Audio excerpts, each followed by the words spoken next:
Hey guys, welcome back to my channel, and it's Debsy, and place to be, it's Debsy. Bloop, that's me.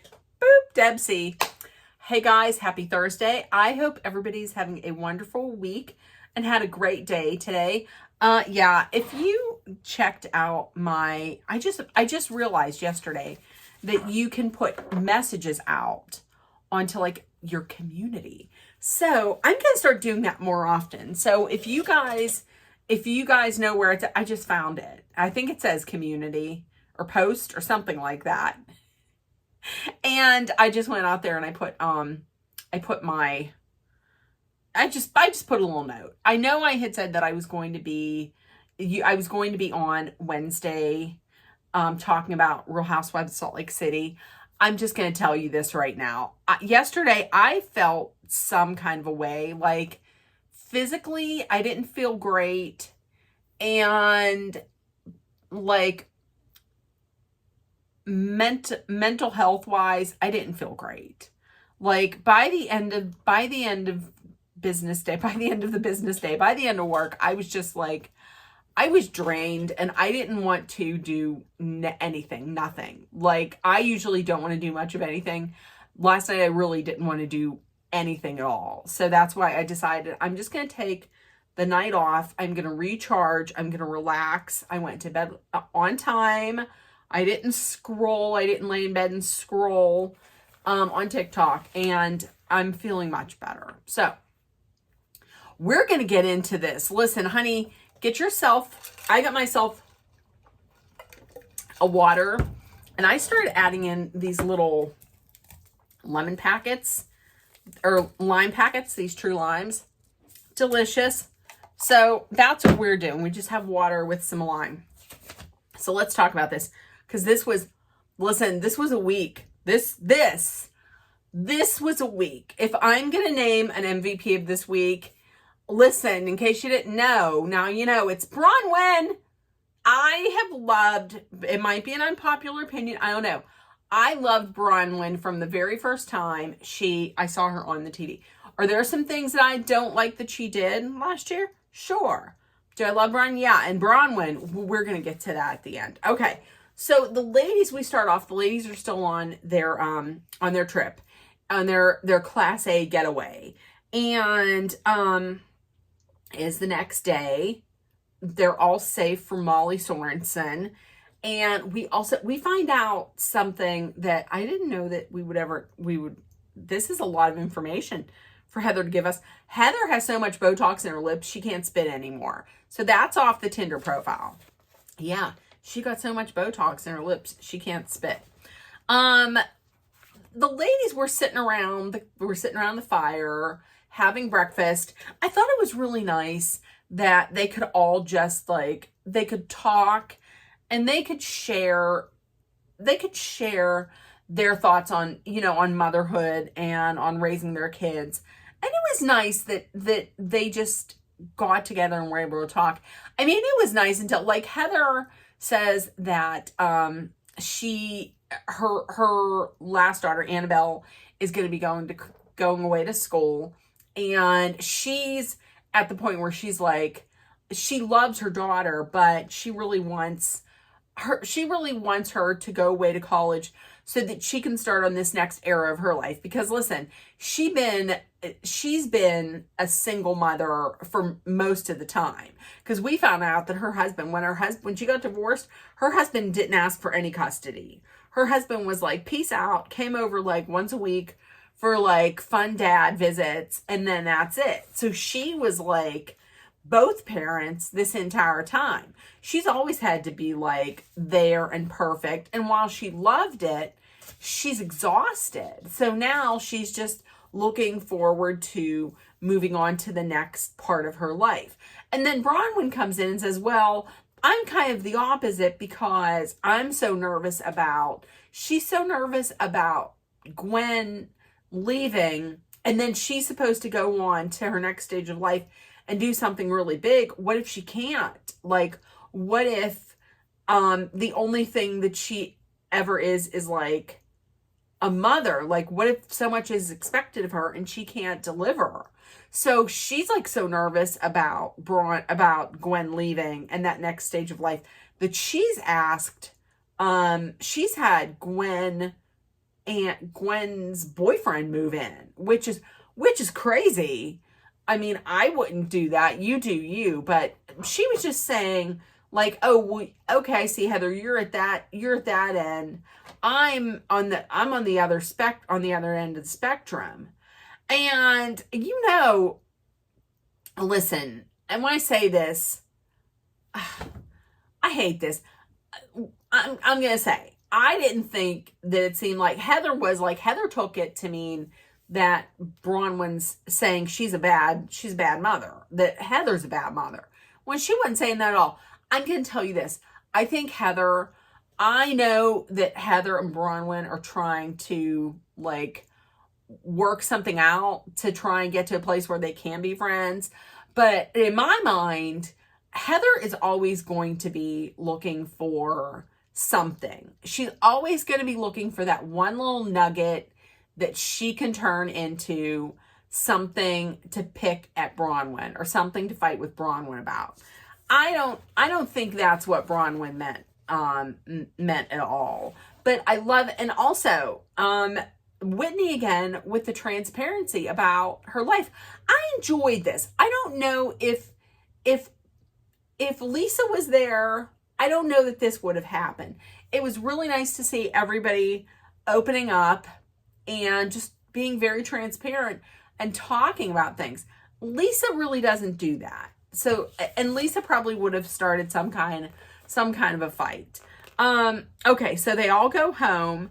And all right, so Lisa and Heather meet up for lunch. First of all, before we get into this, I'm going to tell you, I don't know about that restaurant. I feel like that restaurant was fake.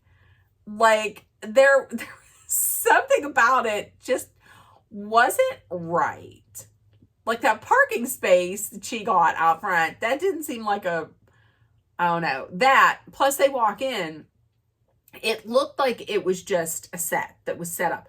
Like the other diners that were there, they looked like extras. But then whenever, the two women meet and they're all like, "Oh, hi. Oh my God. Oh, we kind of match. Oh, I was going to wear that. You look gorgeous. You look beautiful."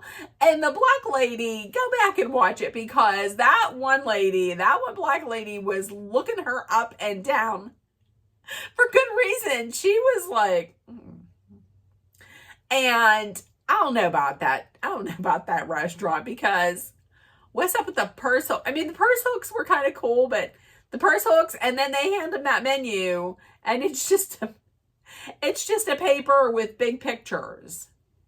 And what kind of restaurant is that they have carne asada, but then they have chicken salad? I thought it was odd. Plus, did he really bring out it looked like maybe it was like a Diet Coke or like a Coke, like a pop. And then they had a little mini carafe of it to refill it. I mean, that's cool.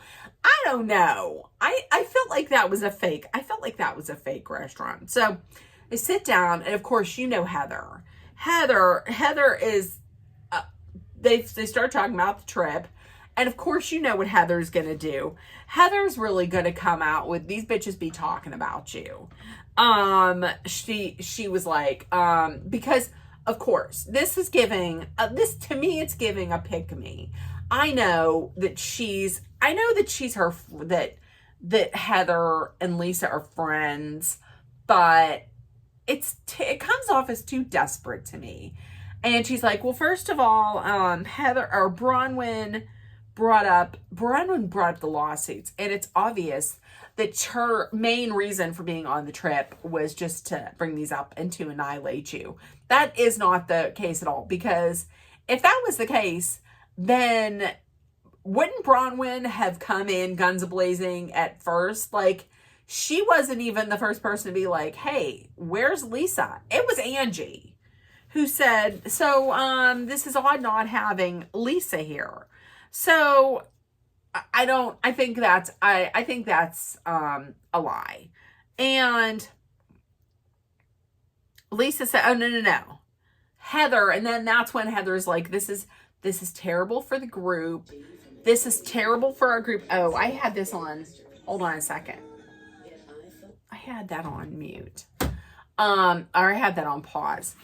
Yeah, she's like, Heather's like, this is terrible for our friend group and we have to squash it. I mean, I don't know if she meant you need to squash it with Bronwyn or Bronwyn needs to be out. Either way, neither one of those is going to happen. Lisa says, well, and she starts talking real fast. When she talks about the lawsuits, it's very quick. And she's just like, they were dismissed and they were ridiculous and it was all BS and they were dismissed.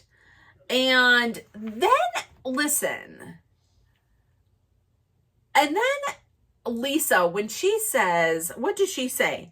She said, well, I live a very different life from all of you. I do big things. And Heather in the confessional, she clocks that. And she's like, what is this with the elitism? I mean, I live a very different life than you all. Apparently you do live a very different life because these other women seem to be able to pay their bills and it don't look like you can repay your bills. It doesn't look like you can pay your bills.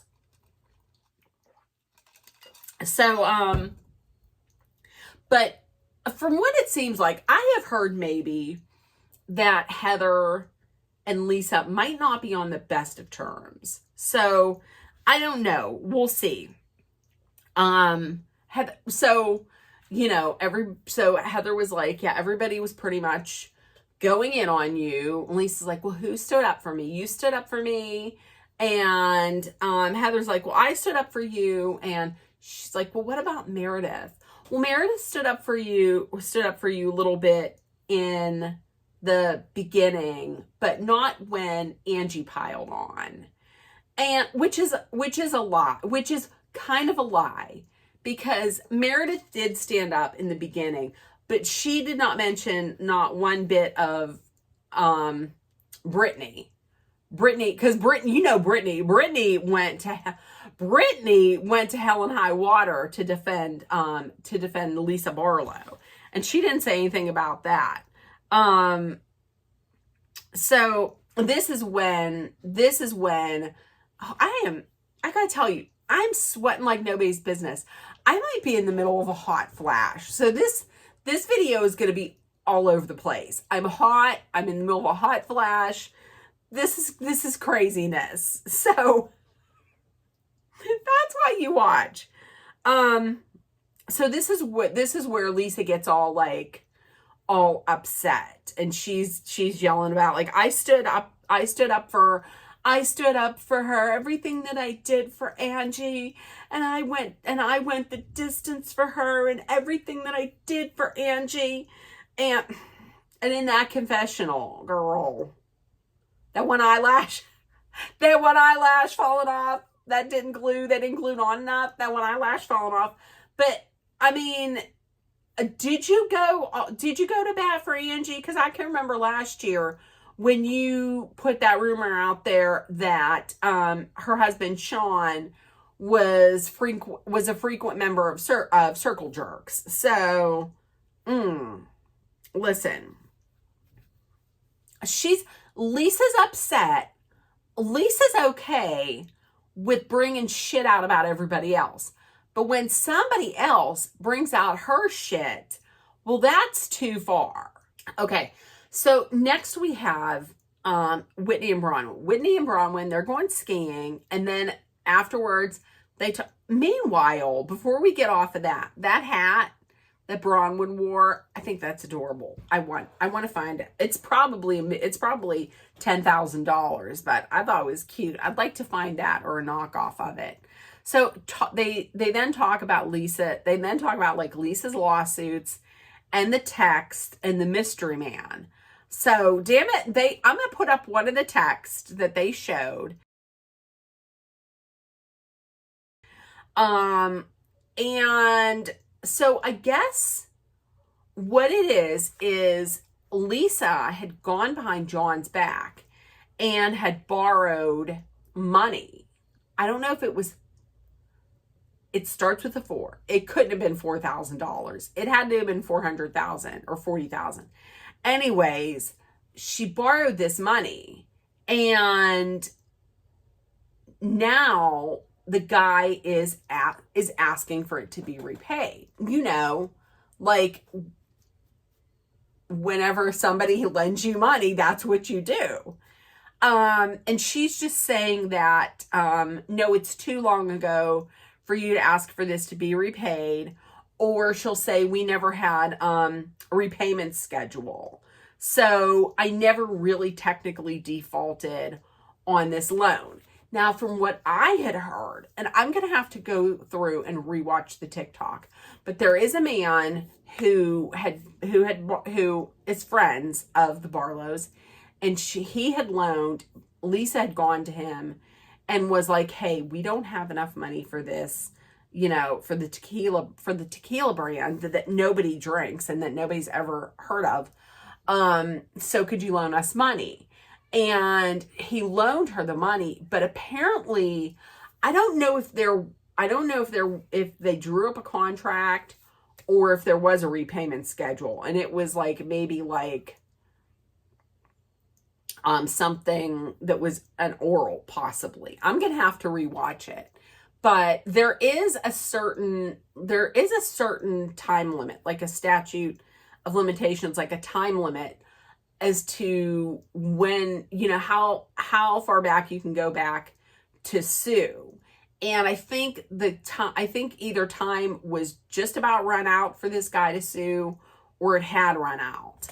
And so she's like, listen, it was too long ago for you to ask for this to be repaid. We didn't have a repayment schedule, so I didn't default on nothing, which is bullshit. Because if somebody loans you money, then you pay that money back. That's what a decent human being does. That's what a deadbeat doesn't do.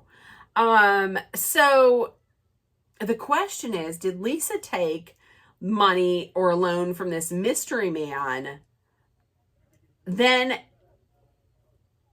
say to him, hey, don't tell John about this? Because from what it sounds like Vita Tequila couldn't pay the bills.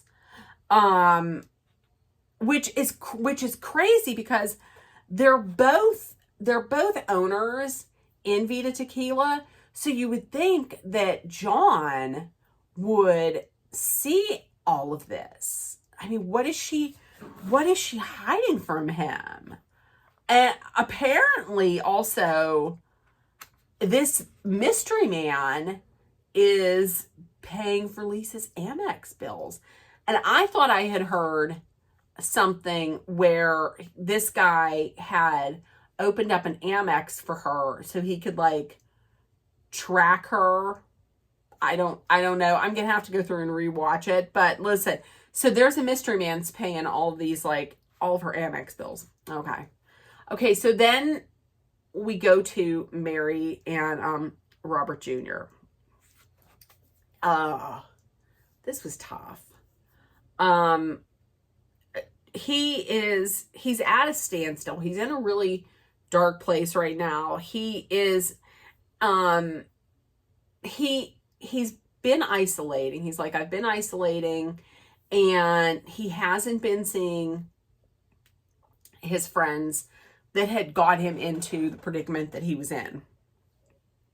And he's been isolating, and which it's good that he's isolating from the people who led him down that path before.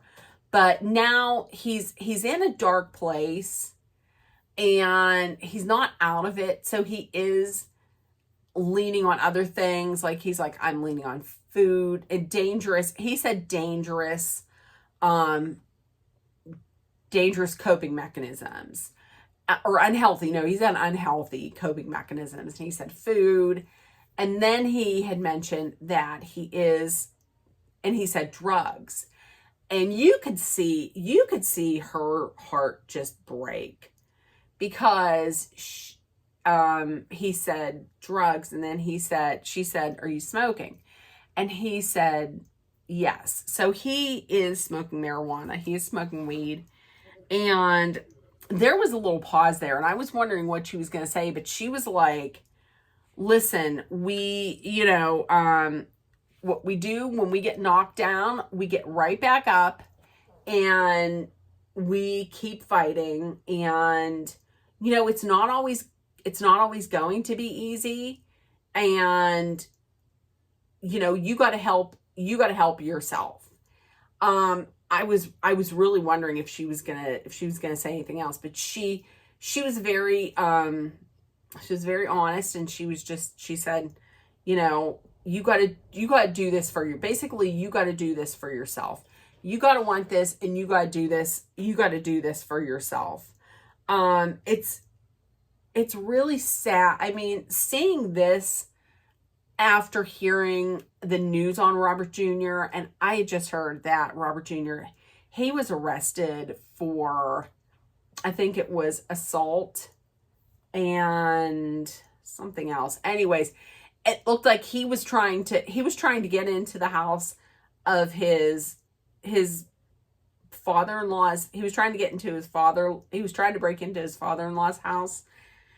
And then he ended up assaulting somebody on their front lawn. So all the prayers, so sad. All the prayers to Mary and her family. She's never going to see this, but all the prayers going out to Mary and her family. That's tough. That's, and she's living it on TV, which thankfully she's bringing this to light so that they could help others.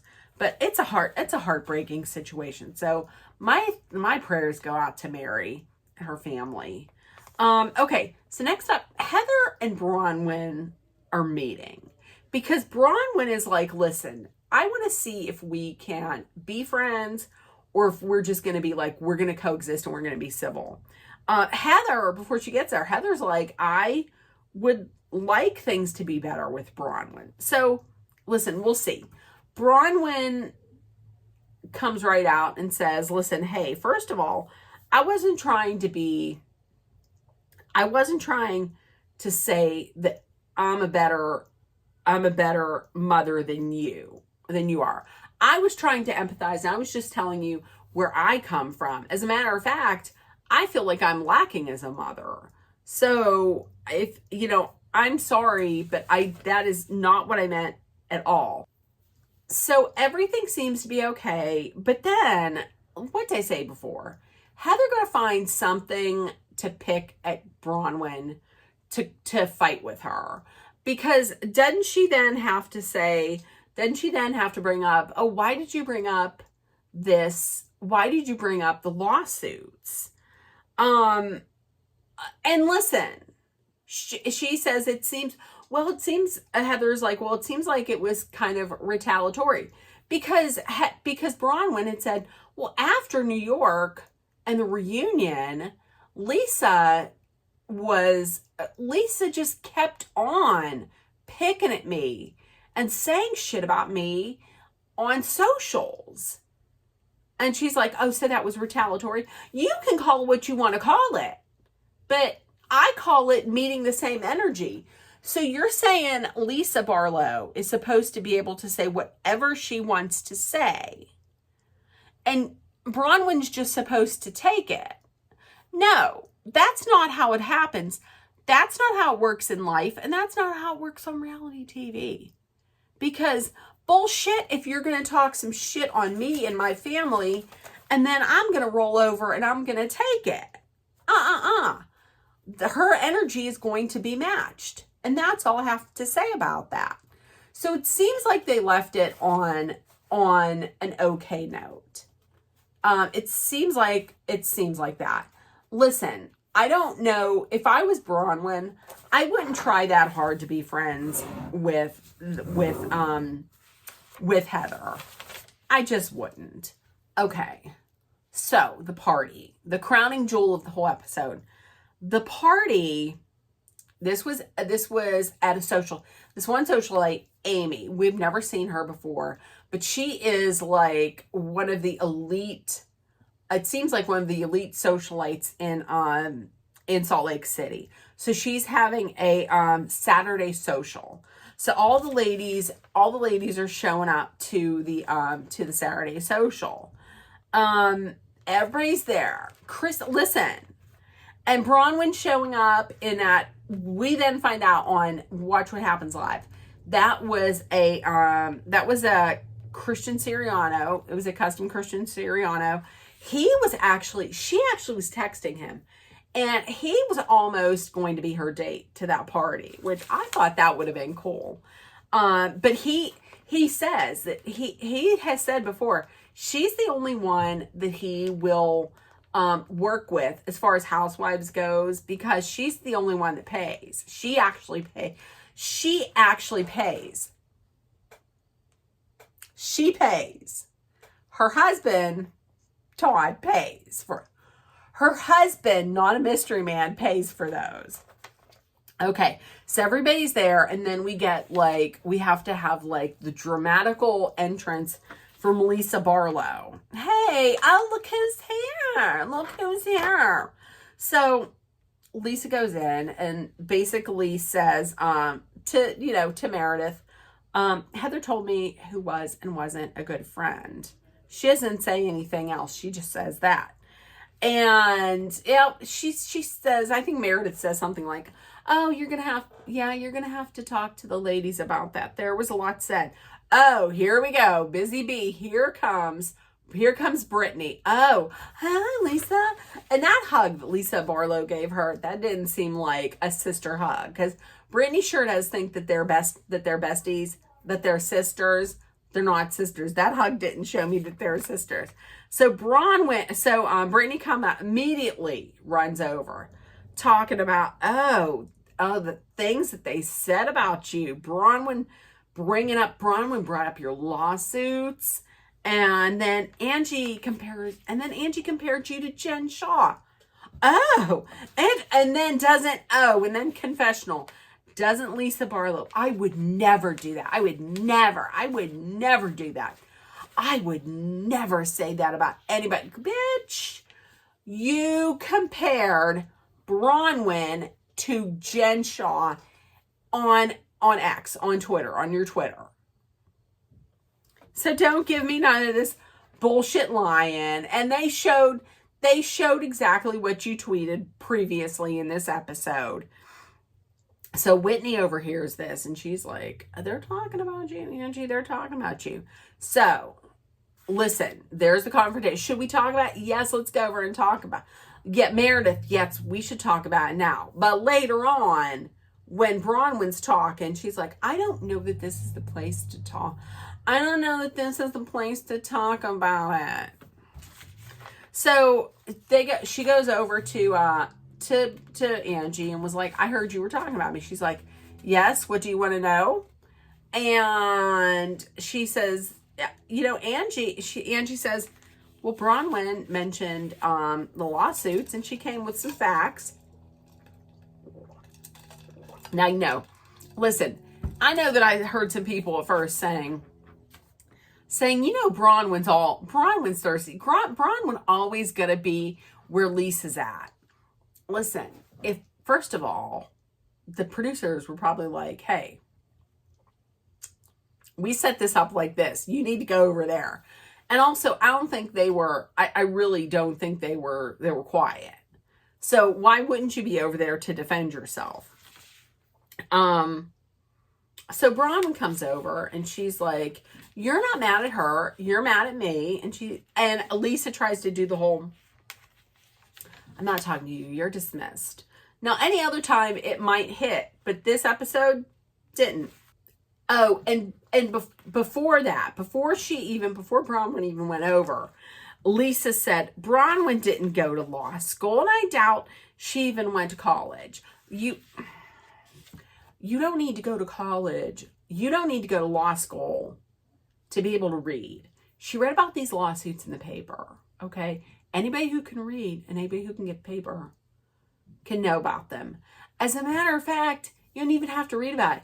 If you're laundered like I am, and like one of my good Judies, hey Emily. If you watch enough Emily D. Baker and enough LawTube, you yourself can be a partial lawyer. So no, you don't have to go to law school. You just have to read. So like I said, Bronwyn comes over, and the best that she can do, the best that Lisa can do, is come up with, I'm going to say this. I never thought I would be saying this. Gout dick sucker. Yes. What is that? My reaction was the same exact reaction as Whitney's. What? Like, I thought that was in the feet. I didn't think you could get gout dick. Like, what is that? Listen, I did do a Google of it. Nobody better ever look at my Google searches, because gout can manifest as deposits of uric acid crystals in the penile shaft. I don't think Lisa Barlow knows that. I think she just was like, that was kind of like a dig at her husband's age, like gout dick sucker. So that's the most that you can come up with. She's married. That's her husband. Why wouldn't she? That's her husband. She's like, yeah, well, I know that that whenever you get your bill, I know that you suck his wiener, like. And then Bronwyn coming back and being like, well, yeah, because my Amex bill comes in a box. It's so large that it comes in a box and not an envelope. I have to distract Todd's attention. She was really trying to come. Lisa was trying to come at her with everything. Bronwyn was meeting her with like calmness and reads. Like, she was very calm, and then she would just elevate to another read. So one of the things was, Bronwyn said, at least my husband pays my Amex. Who pays yours? Lisa's like, that's a lie. That's a lie. That's a lie. And Bronwyn's like, it's not. It's in the court records. Then the producers, this is what's making me think that this might be a Lisa Barlow takedown season.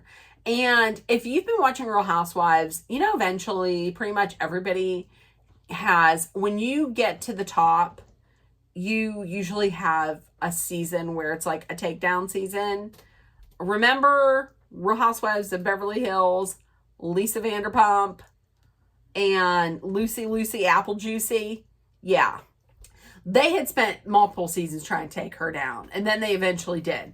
So this could very well be Lisa Barlow's takedown season, because producers then put that, I'm going to flash it, I'm going to put it up here.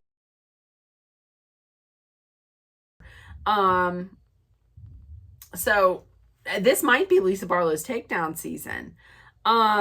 Lisa says nobody talks about their husbands. Nobody talks behind their husband's back like you do. She's like, and no one borrows money behind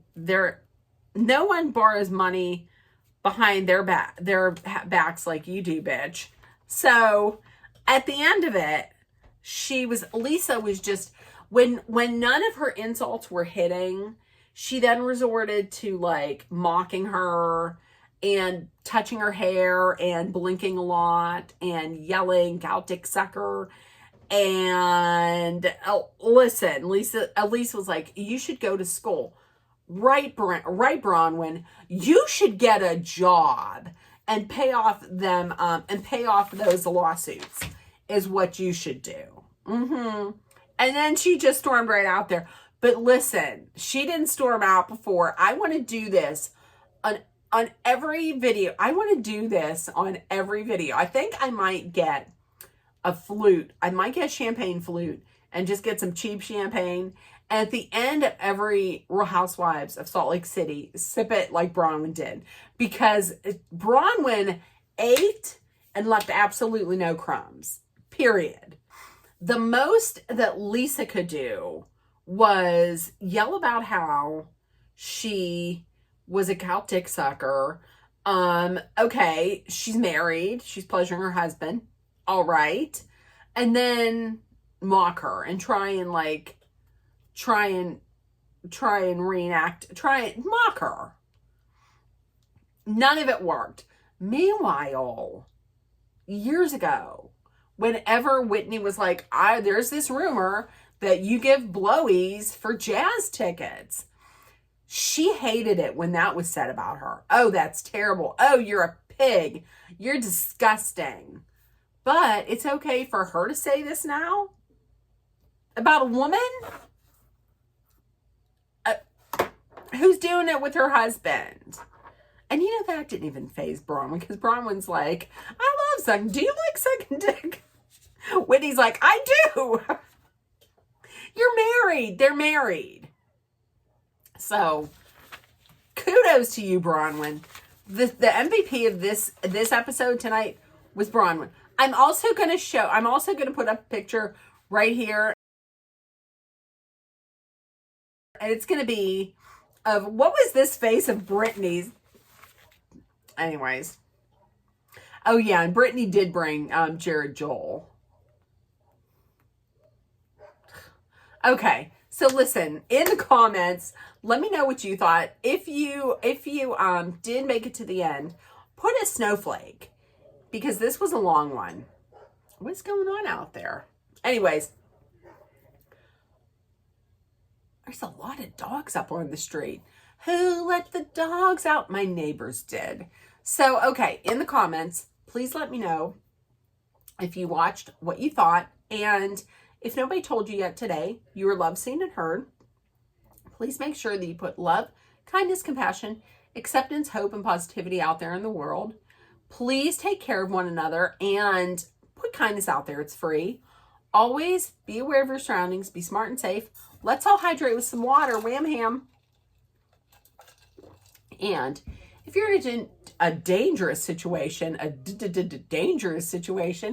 please know that Dolly and I are sending out our love, thoughts, prayers, and positive energy so you make it through. Love you guys. I may or may not see you tomorrow. If not tomorrow, then definitely Saturday. Love you guys. Bye. Bye.